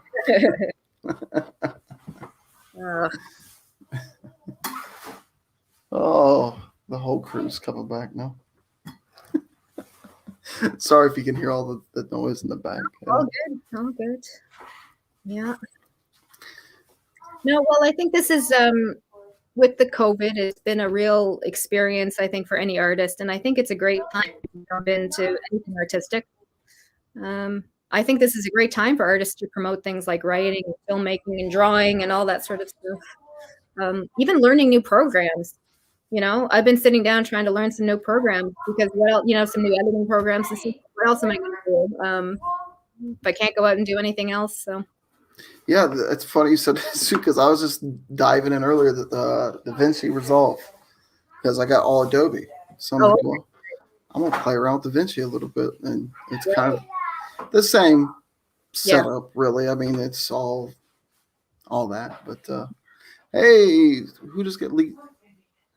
Lisi, there you go. I couldn't hardly see it. I know, right on my glasses. Well, if I took that off my computer screen, I had something covering up. It just said, "Izzy." Sorry. To learn to run a camera. Yeah, well, that's it. You have to learn how to do a lot of it yourself, and you know. Yeah, wear a lot of hats. Yeah, exactly. And a lot of it, what do? You learn online, tutorials and all sorts of things. And a lot of it I learned. I was not photography. I did still photography. And a friend of mine who knew I did theater in high school said to me, I'm doing a film. Come on out. I'm like, dude, I haven't done like even a play in like 20 years, like 15 years, 20 years. And he was like, that's okay. It's been about that long since I've done a movie. Come on out. And that's how I got back into this whole thing. He needed someone to help with some camera work and stuff like that. And just, that's where I met Steve. That was like 10, 11 years ago. On our fifth, that was Gorilla, Attack of the Gorilla. Hilarious B movie. He's the person who wrote it and directed, unfortunately, our friend passed away, but the other producer who was on it is redoing it in color now and bringing it back in a better format. So it's kind of cool.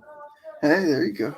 Yeah. See, that's I just can't wait to get these pieces out there, just to see where we're at, and but again, it's chaos, but I hate it and enjoy it at the same time of these things that how much you can't do right now. Yeah. It's just some things I kind of just got to throw my hands up. It's like, we can't do nothing about that. I love Trainspotting. Trainspotting is a great movie. It's quite an emotional roller coaster for sure, but it's a good movie. Yeah, I haven't seen that one. I haven't seen Trainspotting. Yeah. I'll have to write that one down too. Yeah, that was an early Ewan McGregor one. Drug paraphernalia, sort of. It's the life of a drug addict. Yeah, very good though. Sure. I like it. Yeah. Can I ask what the film name? Oh, sorry. You guys are having a side convo. Yeah, that's what I got caught up in it too. I was like, oh, I'm so nosy. I'm sorry.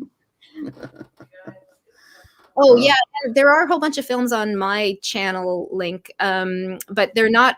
All of them aren't in the front. A lot of them you have to go to. I have a playlist that you have to go to, and it's all on the playlist.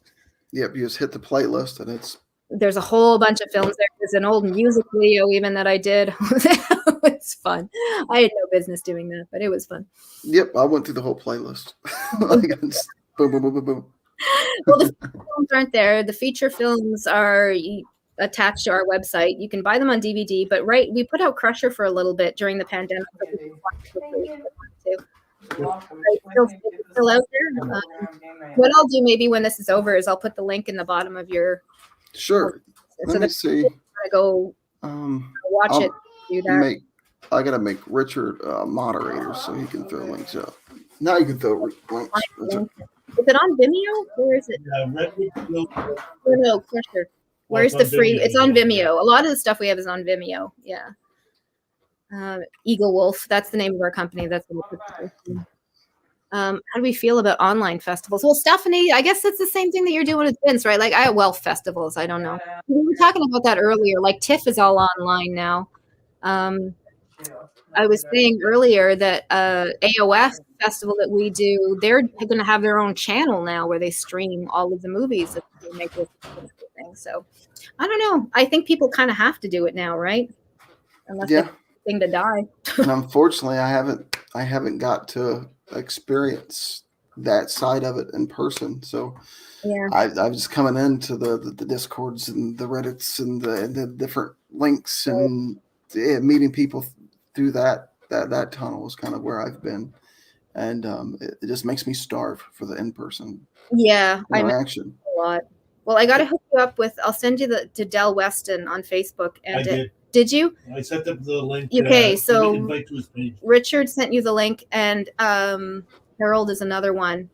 A really great, sweet guy that we've met. He's the one who's helping us get. I only did the AOF link, but I didn't do the people. Okay, no, I'll get you in touch with them because they're amazing people to know and to help out with. I know at one point Del was trying to help us out with distribution too. That's a whole nother side. Holy cow. And distribution is a nightmare. So. Yeah, because I'm like, I guess I'm old school. Like I don't like texting. I'd rather phone call, and I got to have a physical textbook. I don't know why. Like I can watch these videos, but I got to have. So I got the filmmaker's Bible, and it got like 100 pages dedicated to distribution by itself. Now I've just skimmed over it because I can't even think about distribution yet because I got to get something to get out there. I got to create the product. He was really good at getting stuff out there. Yeah. See, that's why I again, technology is so easy to like. For me, if I got a character in mind, I would just throw it on YouTube and see what happens. Like the Twitch character, there's people out there who still thinks I'm a drug addict, and if you read the comments, it's hilarious. It's people's like, oh, this poor guy, they're having empathy for me, and it's like just click the channel. You guys would see this is me just being this nut job.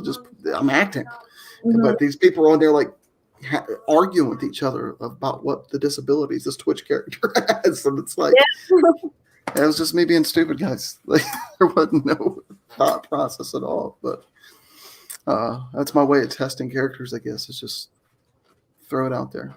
That's a great way to do it because, of course, growing up, we didn't have that sort of thing. So I think it's a great way to get a feel for things. I mean, I've found people and comedians just for their channels on YouTube. There's actually Kevin McDonald. I don't know if you know, he was part of the Kids in the Hall. Oh, the Kids in the Hall. Okay. Yeah. And there's a couple now. They have their own channel. They're doing their own. Everybody ends up doing indie stuff. Basically, is what I'm rambling on about. A lot of people say, oh, whatever happened to this person or whatever happened to that person. Just because people aren't doing big Hollywood films anymore doesn't mean they're not doing film. Most people have to do some kind of independent thing nowadays, right? The majority of people don't go through Hollywood or that sort of thing. So if you're going to be a filmmaker, and things like the iPad and the iPhone have really, and the DSLR camera changed completely how film was made, right? Yeah. That's where it all started to change. So even at the film festivals, we've met some wickedly famous people that, over the years who just aren't as active anymore because you're not getting roles. So you have to create your own films or do independent film. So it really bothers me. Some people will say, oh, you can't be a filmmaker because I don't know who you are, or they can't be that important. Most people are actually doing kind of more low key stuff. I think now it's the distribution and getting it out is hard.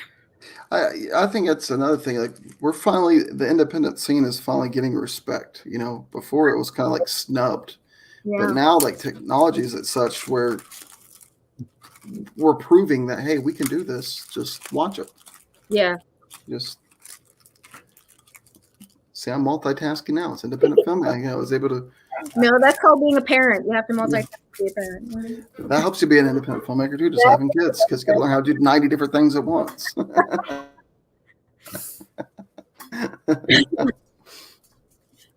Oh man. You definitely gotta love the like when I first got into it, one of my instructors like, "You'll love the process." I'm like, "Okay, what's that really mean?" Then once you start getting into it, it's like you will find out if you really are passionate about this. Yeah. If you're not gonna do nothing, because it's one hurdle after another hurdle and a victory after a victory to get to that finish line. And you got to love that slamming your head against the brick wall 1,000 times for it to bust down. No kidding. Yep. Because that's where we're at now, is still just slamming our heads. But slowly that wall is starting to cave, and hopefully we'll be able to break through. Well, especially when you're starting out, it's the really getting to know people to help out who have the right skills and everything, or just learning how. Oh, Dorito sent you a super chat. Hey, thank you, Drew.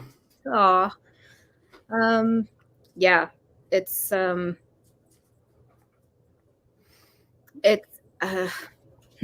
was gonna go somewhere with it now, and I can't even remember what I was gonna say. It doesn't matter. Best thing, yeah, the people you meet. Yeah. Oh, that's what I was talking about. Just meeting the right people, because at first when you start, you'll be lucky if you get 3 or 4 people together that or who are interested. I was just sort of lucky because I started working with Steve and with Dave, our friend, and then everybody kind of came in around that. Ottawa has a really good indie film scene. And of course, because we're right by Quebec, it's kind of Ottawa and Quebec are right together. And that's where we met our other friends who are, everybody knows everybody somehow. If you've never met them, you know the name, that kind of thing. It's like your own network of people. And then, of course, we started going out to the film festivals, and that's where we met the people who are really helping us a lot more. Del Weston and Harold Brown, all of these people who live out all over the place. And it's just so much fun. The best thing is hearing the stories. How did you write your film? What happened? I love that. I love hearing the stories. See, that's what we're starving for over here, be it like Indiana, Ohio. I'm sure the scene's around us, but since everything's shut down, and we're not rubbing elbows and we don't know these people. It's just Tyler and I, so we don't have. We're starving for that. A group or something, or because that's where a lot of our stuff unfortunately happens, is Facebook or Twitter, Discord groups or stuff like that. Sure. Indiana, do you guys have that, like an Indiana indie film group or something? I found a production company in Indianapolis, and I was in contact with them, but they seemed kind of like standoffish type ordeal. So I kind of just backed away, and I was like, oh, all right, well. Thank you.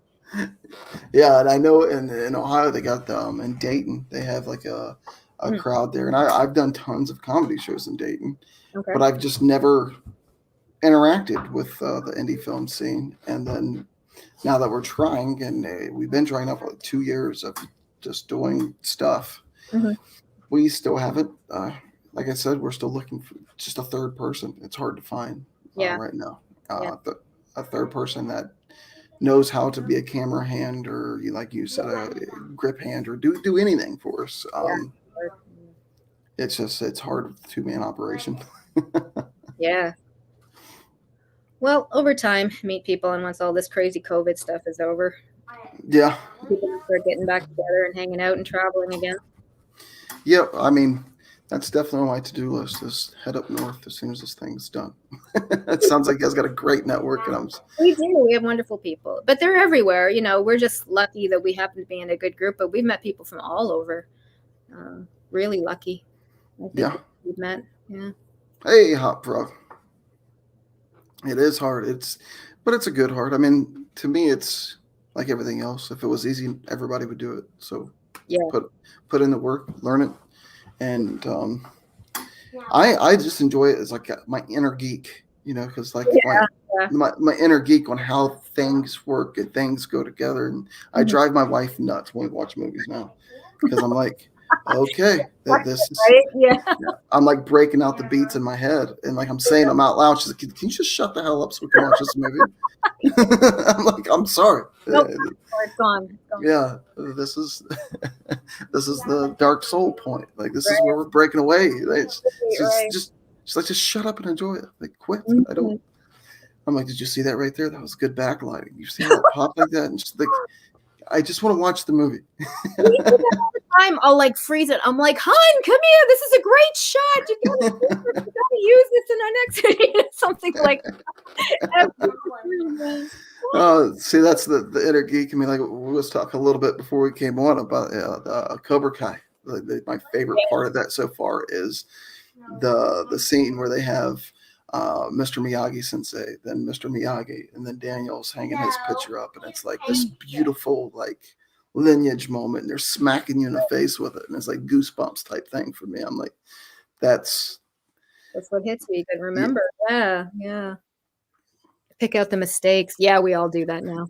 But you know what? I don't feel as bad about things like continuity or there's little things in there because if Game of Thrones can have a Starbucks cup in it, and like if it can have a water bottle, then I don't want to hear it. I don't want to hear people because we're doing indie film and we're gonna have little screw ups. So shush. See, that's what I got to enjoy because my first experience at any of this, right, was on the back lot of NBC Universal. Right. Like going through this auditioning process and being with the B handler and all these guys and seeing how chaotic they all were, like makes me feel better because they're just as nuts as we are. They're just they're rich. Like they got money to be crazy. Right. So there shouldn't be those kinds of mistakes. But like I said, if something like $1 billion emprise like and I don't want to hear any mistakes. I don't want to hear it. No, we're allowed to make mistakes. See, I'll never forget as long as I live because at the beginning of the audition, I was like nervous. I was bombing. I was fumbling. I couldn't even say Dominic Ray. I couldn't say Dom. I was out of my mind. Mm-hmm. And I said, "Oh, it's no biggie. We'll take a 15-minute break. We'll come back. It's either you got it or you don't get it. It's fine." I'm like, okay. So then I come back and because they just hand me the script right that morning, and I have 2 hours. That's it. You got 2 hours to read through this thing, and then boom, you're gone. Like then you're sitting down, there's 4 people and you're just doing a reading. And I had to get that going. So finally we took that break and I come back and I'm like, can I like ad lib and like bring this character? It's like, yeah, that's what you're supposed to do. That's why you're here. I'm like, oh, okay. Now we're on the same page. Like I don't know what I'm doing, guys. I went from stand up to this. Like I have no idea. So then I started getting into the Twitch character and like tweaking out and freaking out and they're like, we love it, keep that. So then they take me to makeup and they throw me in like this jumpsuit. Then I'm in this box car and like conspiracy theory things or like all these theories on the wall and it was great. And then the B handler like gets a phone call and he's professional the whole time and he gets this phone call and just loses his mind. Like F this, F that, screw him, I'll kill him and lose. I'm like, what in the hell is going on? And then he hangs up the phone. It's like, all right, keep going. I'm like, dude, you should be playing this part. You're better at it than me. You just went crazy. But you know, I was blessed in that sense of seeing. I think it's the reason why I went through the things I did. Like they're just as nuts as we are. They just got a $9 billion budget. Exactly. I think that can make you a little more crazy too. I don't know if I had that much money. I think I'd probably be a wackadoo on the set. Right, writing insane scenes, exploding everything just because we can. The woman who comes in with the scarf and the glasses. Having like a romantic comedy with like explosions everywhere and like evil rabbits. I don't know. I'd probably do all time. Oh, to me, like, what was that movie they just did? That was kind of making fun of all those romantic comedies. The lady from Pitch Perfect. I just watched it not too long ago. Okay, I know the chick you're talking about. I know the chick you're talking about. It was so hilarious. Like I didn't see it. I love those kinds of movies though. Those are so much fun. Yeah.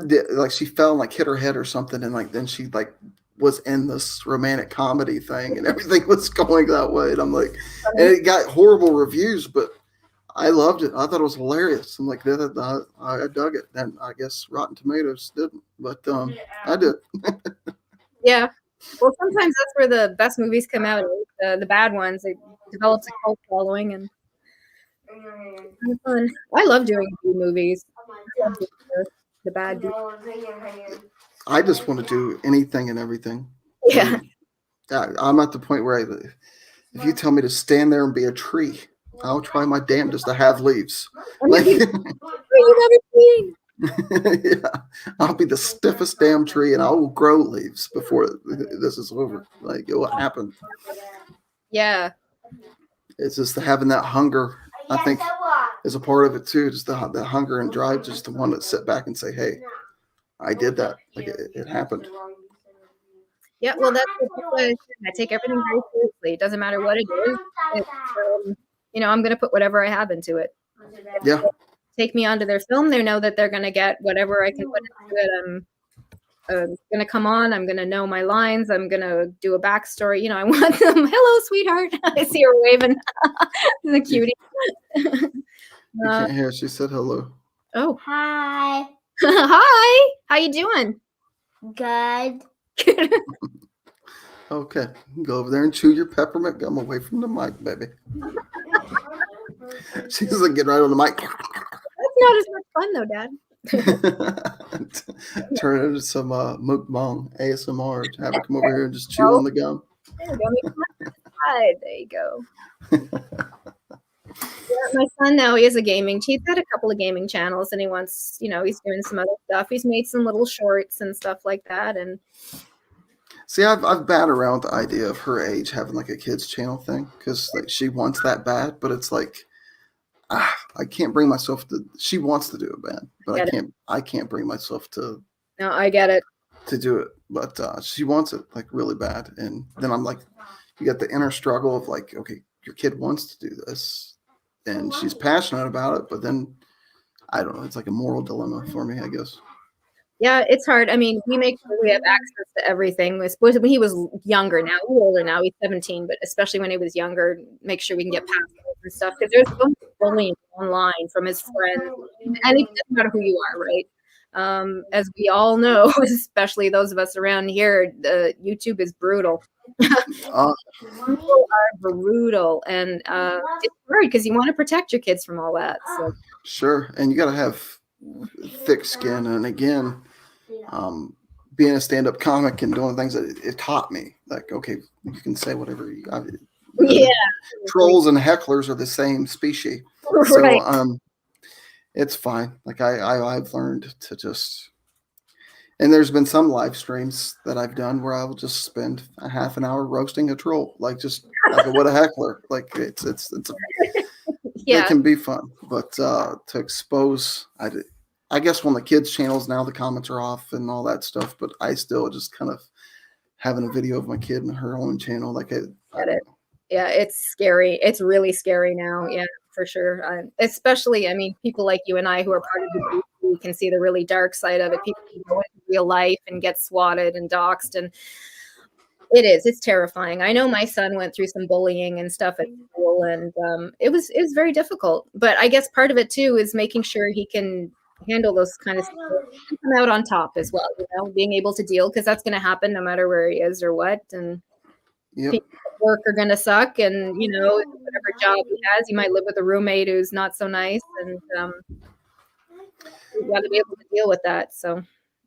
Yeah, that's the truth. Like I remember my chief telling me in the military that yesterday was shit, today's shit, and the forecast tomorrow is probably going to be shit. So right. It's got to learn how to navigate through that. Yeah. Now I'm seeing some people now just going through some horrible stuff. I don't have any part of it, and I'm quite happy to be on this side. Just do some fun stuff. Why do you do that every time I leave and come back? I don't know.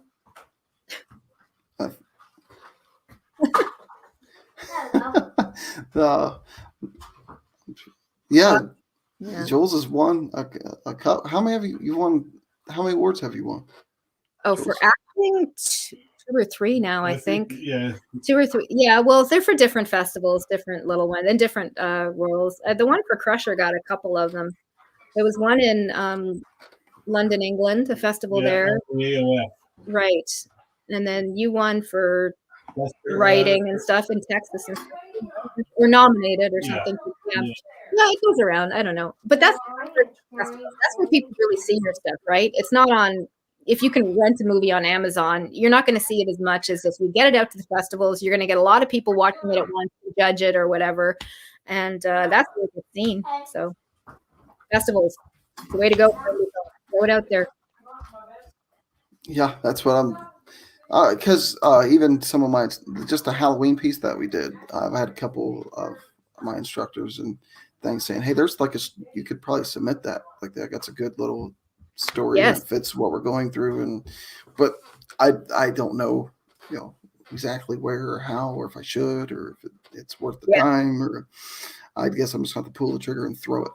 Oh, you got to do it. Just jump in and do it. And there's a lot of festivals. I mean, there's a couple we're part of. They'll do. It doesn't matter if they're feature films or short films or just throw it in there and they'll show them all together somehow. They've got it all coordinated together. But now I guess with doing online too, it's even easier. Yeah, I mean everything is. I forget. I'm horrible at this. In Discord, there's like, I can't think of the name of it. Is it Film Festival Highway or Festival Highway or? Yeah. I forget what it was now. It's kind of got the list of all the festivals that's online right now. Well, there's Film Freeway. Freeway, there you go. Film Freeway. Yeah, that one's good. Yeah. Yeah, that's where that's what we mostly do. Go through them. Yep, that's where I got my little 3x3x3 award was right. the little Film Freeway thing. Yeah. And then once you start meeting people, they're going to tell you other film festivals to go to and where to throw it in. And we've even had people ask us, say, "Okay, we're starting a new film festival. We saw your film here. Do you want to submit it into this one? To start new ones." So it's a complete snowball effect. See, I had that idea too. Like, there's really where I'm at. There's no like horror festivals, So I've had. Yeah, that's why I've had my idea of just starting my own, just throwing it out there and trying to see who would be interested and trying to grow that and just selfishly getting to watch good horror films before everybody else has. Yeah, exactly. It's like, oh, you ain't seen that? Well, yeah, I saw it like 4 months before everybody else did. Yeah. That's the biggest thing COVID took from me is my Michael. Like it was supposed to be first time in cinematic history, a sequel and a trilogy a month apart. Right. And now it's broken up. We're getting one this year and then one in 2022. And I'm like, why? Like I was wanting to see how that would work out, like having a sequel and a trilogy a month apart, how that would affect. And I think it would do great in like the binge culture where everybody wants to binge watch now. Like I thought it would do great, but thank you, COVID, for Thanks, COVID. Yeah, for killing the unkillable. You killed the shape. Little mean girls. Yeah, no, it's done. I'm over it. I think everybody is, and everybody is a lot. That's I think COVID has even affected the online culture even more. I think people are more angry and bitter, and people are home all the time now, and even more than before. Yeah, just gnawing at the bits to hit those keyboards harder. Yeah. A lot of trolling. Yeah, that's why I kind of I'm pretty busy anyways, but I kind of just I float around. I don't really do much I mean, I'm too busy with the Terra Barn thing that occupies a lot of brain space, and then doing things for school and studying and trying to write, and I just don't do a lot. And I feel like I need to get back on this channel, especially, and just start throwing stuff at the wall, because that's how I got where I'm at, was just throwing stuff at the wall and seeing what sticks. But I don't know. I'm willing and able to do anything other than my wife said no porn. So I can't do. She didn't say I couldn't be a fluffer, but she's saying it directly. Yeah. Well, she's home, so I better watch out. You might see a right hook come in and. Oh man.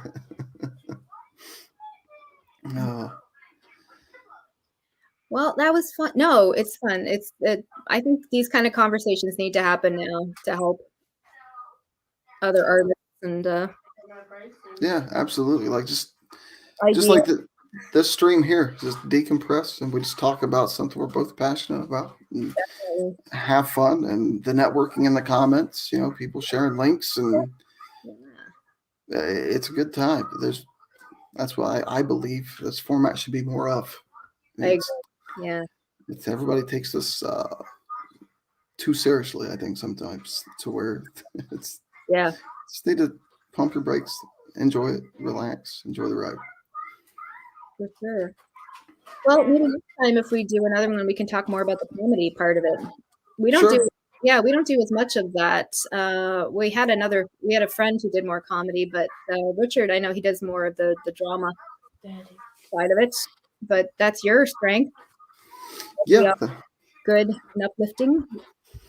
yeah, that's definitely my roots, and I might be being able to do a club show hopefully in the future in Illinois, like actually getting back into a club and doing that. That's been forever. So if I do get that, I'm gonna have to go back to the open mics and get my material right, because it's something. Again, if you don't do it, like you got to hit this open mics. You got to find your cadence. And I'm rusty. I haven't been on a stage in way too long. So for me to be able to do a 15-minute bit, it's going to take about 3-4 months of open mics just to make sure my bit's solid and where you can take it. But yeah, definitely the next one we can definitely hit the comedy side if you like. Sure. There's something we can maybe talk about some of the good influences, especially you having been at the Comedy Store. That's pretty legendary. That's legendary. I wish I could just bottle that feeling of being in that. Like even when I was sitting in Alfred Hitchcock's bungalow, the energy that was in that place, like it was just like the same feeling as the Comedy Store. It's like the only part that like crushed me was Mitzi had already passed time I hit the Comedy Store, and that's like every comic's dream is getting the Mitzi nod, Right. And like I was there and I got to do what I did, but I loved it. Don't get me wrong; it's a blessing. It's like the Grand Ole Opry for stand-ups, but I was missing my Mitzi, And that was another one we talked about, like Hollywood deaths that rocks, and I put Mitzi Shore's death right up there with Robin Williams for me. That was one that kind of that hit me in the gut. I'm like, not Mitzi. Like, that was a big one for me. For sure. Hey, Skulls. Well, I think about time that my kiddos are getting a little bit restless. Well, thanks so much for having me on. It was fun to chit chat.